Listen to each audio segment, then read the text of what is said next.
Agents of pollination. Plant use two abiotic wind and water and one biotic animals agents to achieve pollination. जो plants होते हैं वो दो type के pollination agents को use करते हैं. कौन कौन से? पहला है abiotic मतलब wind and water and दूसरा biotic animals. Majority of plants use biotic agents for pollination.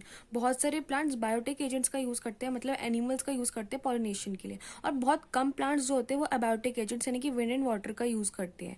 Pollen grains coming in contact with stigma is a chance factor in both in wind and water pollination. Wind and water pollination में जो stigma है और pollen grains contact में आए ये बहुत ही कम chances होते हैं. To compensate for this uncertainties and associated loss of pollen grains. तो जब पॉलन ग्रेन्स स्टिग्मा के कांटेक्ट में नहीं आ सकते तो पॉलन ग्रेन्स का बहुत ज़्यादा लॉस हो जाता है. तो इस अनसर्टेनिटी को कंपनसेट मतलब पूरा करने के लिए जो फ्लावर्स है produce enormous amount of pollen.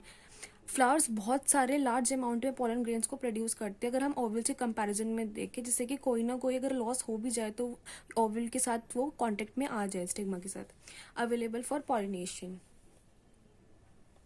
Pollination by wind is more common amongst abiotic pollination. अब अबायोटिक पॉलिनेशन में हमें दो टाइप के पढ़े थे, विंड एंड वाटर. तो विंड वाटर में से जो विंड है वो बहुत ही कॉमन एजेंट है.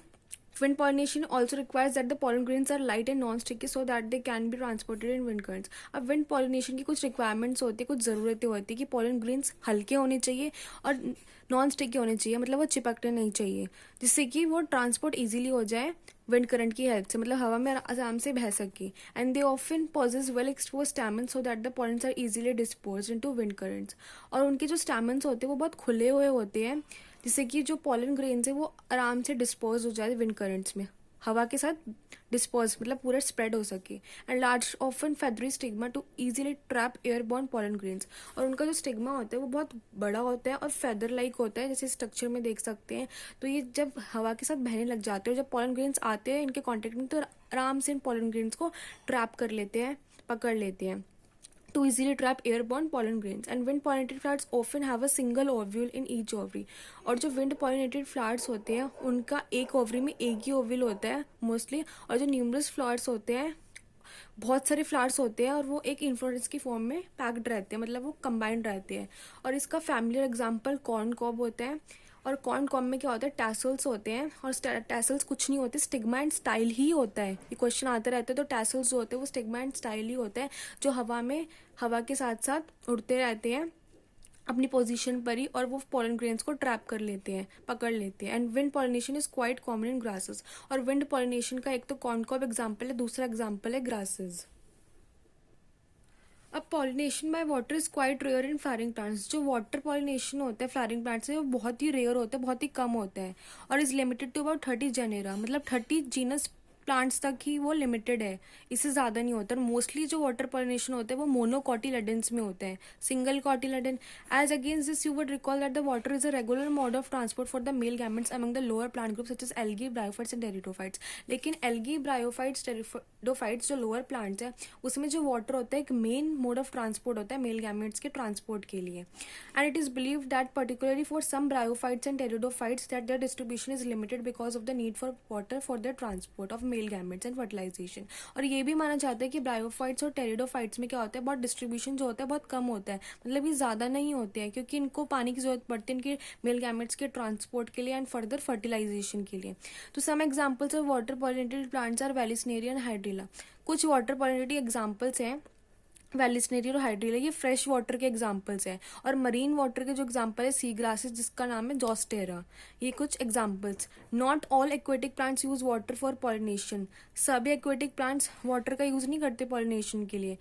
Majority of aquatic plants such as water hyacinth and water lily the flowers emerge above the level of water and are pollinated by insects और wind as in most of the land plants. अब बहुत सारे aquatic plants में और उसमें से दो example water hyacinth and water lily के दे रखे हैं कि बहुत सारे एक्वेटिक प्लांट्स में जो पॉलिनेटिंग एजेंट होता है वो इंसेक्ट्स या विंड होते हैं क्योंकि जो फ्लावर्स होते हैं उन प्लांट्स के वो वाटर लेवल के ऊपर होते हैं, मतलब वाटर सरफेस जो होते हैं उसके ऊपर होते हैं. तो इसलिए जो पॉलिनेशन होते हैं उन फ्लावर्स में वो इंसेक्ट की हेल्प से होते हैं, विंड की हेल्प से होते हैं जैसे लैंड प्लांट्स में होता है.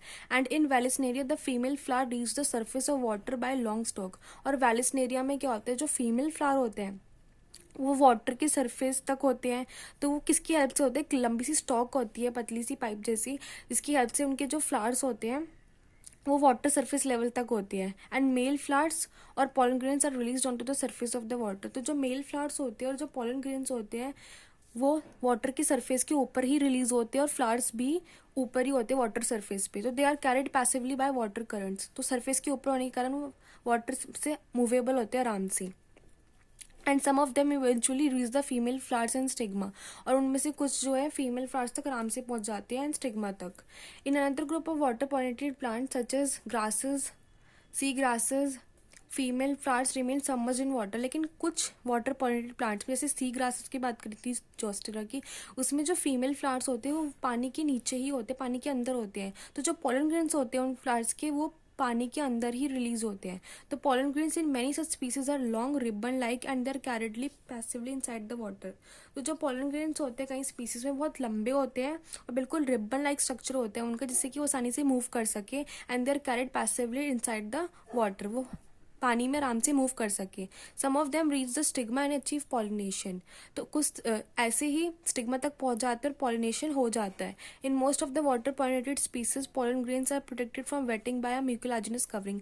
अब जो एक्वेटिक वाटर पॉलिनेटेड स्पीसीज होती है वो पानी में गीली हो जाएंगे तो वो फ्लोट नहीं कर पाएंगे, वो स्विम नहीं कर पाएंगे। तो इसलिए उनकी एक कवरिंग होती है पॉलन ग्रेन्स की, उसका नाम होता है म्यूकोलैजिनस कवरिंग, और वो उनको वेटिंग होने से प्रोटेक्ट करती है, गीले होने से प्रोटेक्ट करती है।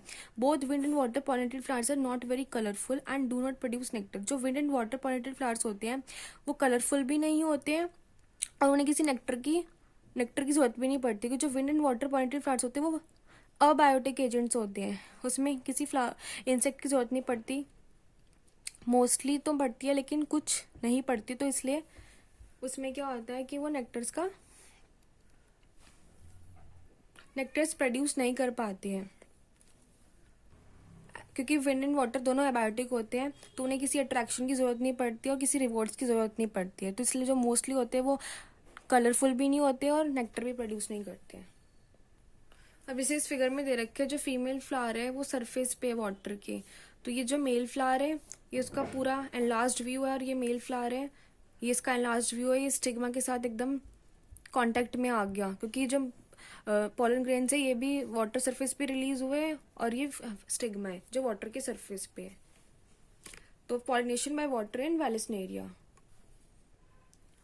Majority of flowers plants use a range of animals as pollinating agents. अब बहुत सारे फ्लावरिंग प्लांट्स जो है एनिमल्स का यूज करते हैं as a pollinating agents. Bees, butterflies, flies, beetles, वॉल्स, ants, moths, birds, sunbirds, hummingbirds and bats are common pollinating agents. तो ये जितने भी सारे एनिमल्स हैं ये पॉलिनेटिंग एजेंट्स का काम करते हैं, कॉमन पॉलिनेटिंग एजेंट्स हैं।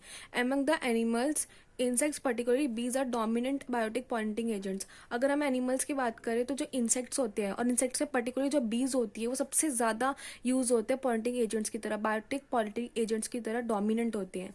Even larger animals such as some primates, lemurs, arboreal, tree dwelling rodents और even reptiles, gecko lizard and garden lizard have also been reported as pollinators in some species. अगर हम examples की बात करें तो कुछ बड़े बड़े एनिमल्स भी काम करते हैं, इंसेक्ट्स तो छोटे होते हैं लेकिन कुछ बड़े बड़े एनिमल्स जैसे प्रिमेट्स हो गया, लेमर्स हो गया, आर्बोरियल ट्री ड्वेलिंग रोडेंट्स हो गए, रेप्टाइल्स हो गए, जेकोलिजन, गार्डन लिजर्ड, ये भी क्या पॉलिनेटिंग एजेंट्स में काम करती है, हेल्प करते हैं। Often flowers of animals pollinating plants are specially adapted for a particular species of animal। और फ्लावर्स जो होते हैं एनिमल पॉलिनेटिंग प्लांट्स के वो बहुत ही स्पेशली अडाप्शन करते हैं, जैसे कि एनिमल्स उनके साथ अट्रैक्ट हो सके। अब majority of insect pollinated flowers are large, colourful, fragrant and rich in nectar. अब बहुत सारे इंसेक्ट पॉलिनेटेड फ्लावर्स जो होते हैं वो बहुत बड़े बड़े होते हैं, बहुत कलरफुल होते हैं, उसमें बहुत ज़्यादा खुशबू होती है और नेक्टर बहुत ज़्यादा अमाउंट में प्रोड्यूस करते हैं। When the flowers are smaller number of flowers are clustered into an inflorescence to make them conspicuous. जब फ्लावर्स जो बहुत ही छोटे होते हैं अगर, तो वो इतने सारे फ्लावर्स जो होते हैं कंबाइंड फॉर्म में होते हैं, क्लस्टर्ड होते हैं, उन्होंने ग्रुप बना रखा होता है इन्फ्लोरेंस में, जैसे कि वो और भी ज़्यादा सुंदर लगे और अट्रैक्टिव लगे।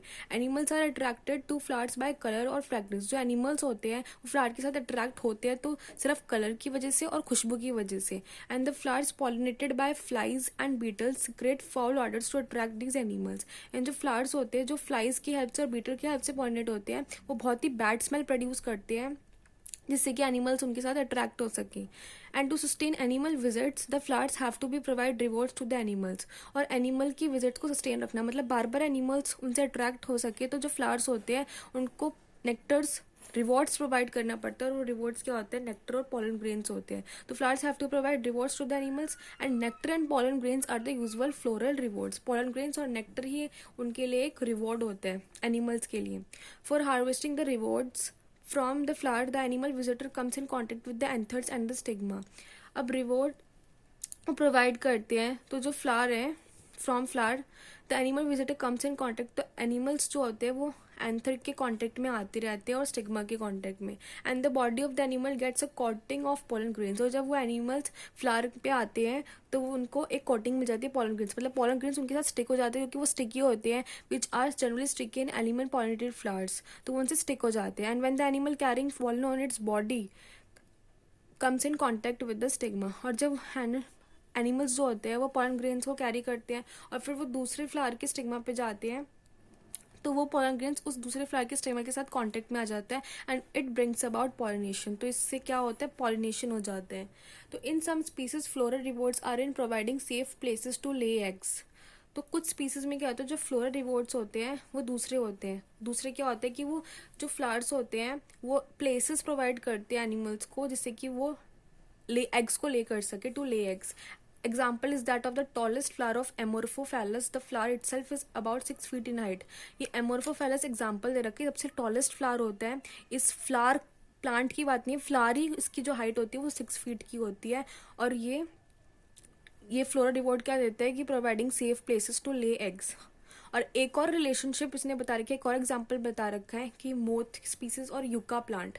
तो ये दोनों स्पीसीज एक दूसरे से बहुत ज़्यादा इंटरडिपेंडेंट है। दोनों स्पीसीज युका प्लांट भी और मोथ स्पीसीज भी, moth and the plant can not complete their life cycles without each other. ये दोनों युका प्लांट और मोथ एक दूसरे के बिना अपनी लाइफ साइकिल कभी भी कंप्लीट नहीं कर सकते। And the moth deposit the egg in the locule of the ovary. और जो मोथ होता है वो अपने एग्स डिपॉजिट करता है ओवरी की लोक्यूल में, मतलब ओवरियन कैविटी में वो एग्स को डिपॉजिट कर देता है। And the flower in turn gets pollinated by the moth. और इसकी हेल्प से क्या होता है, जो फ्लावर्स होते हैं वो मोथ की हेल्प से पॉलिनेट हो जाते हैं। And the larvae of the moth come out of the eggs as the seeds start developing. और जैसे जैसे सीड्स को नरिशमेंट मिलता है और सीड्स डेवलप होने लगती है, तो जो लार्वे होता है मोथ का वो भी एग से बाहर आने लगता है और बड़ा होने लगता है। आउटब्रीडिंग डिवाइसेस नेक्स्ट वीडियो में।